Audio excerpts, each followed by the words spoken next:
Hey everybody, hope y'all doing alright. So a little reading from Wander Book and Tangle-Wood Tales by Hawthorne from Houghton Mifflin Company. We are at the top left here. Alright, at these questions, Eurylochus,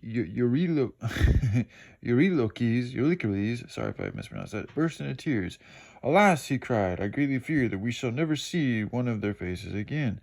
Then he told Ulysses all that had happened, as far as he knew it, and added that he suspected the beautiful woman to be a vile enchantress, and the marble palace, magnificent as it looked, to be only a dismal cavern in reality.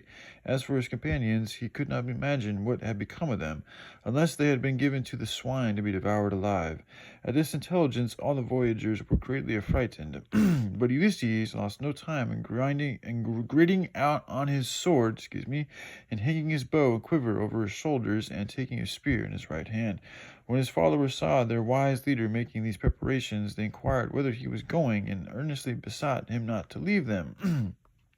You are our king, cried they, and what is more, you are the wisest man in the whole world, and nothing but your wisdom and courage can get us out of this danger. If you desert us and go to the enchanted palace, you will suffer the same fate as our poor companions, and not a soul of us will ever see our dear Ithaca again.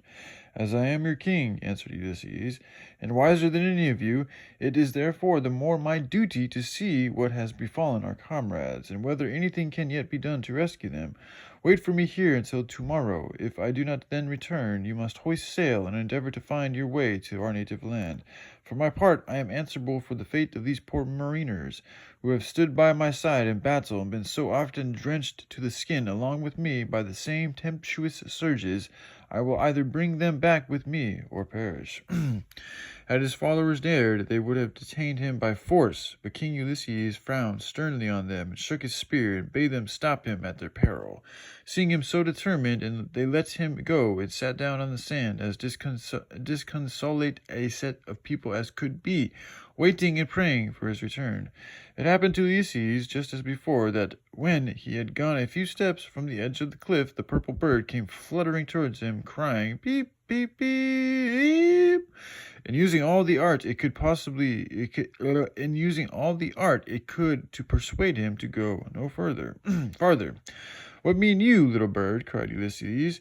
Are you arrayed like a king in purple and gold, and wear a golden crown upon your head?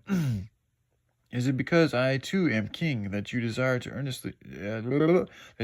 so earnestly to speak with me? If you can talk in human language, say what you would have me do. Peep, answered the purple bird very dolorously. Beep, beep, beep, beep, beep, weep. Certainly there lay some heavy anguish at the little bird's heart, and it was a sorrowful predicament that he could not at least have the consolation of telling what it was. But Ulysses had no time to waste in trying to get at the mystery. He therefore quickened his pace, and had gone a good way along the pleasant wood path, when there met him a young man of a very brisk and intelligent aspect, and clad in a rather singular garb. He wore a short cloak and a sort of cap that seemed to be furnished with a pair of wings, and from the lightness of his step you would have supposed that there might likewise be wings on his feet, to enable him to walk still better, for he was always on one journey or another. He carried a winged staff, around which two serpents were wriggling and twisting. All right, I love you guys. Hope you all have a good day. Thanks. Bye.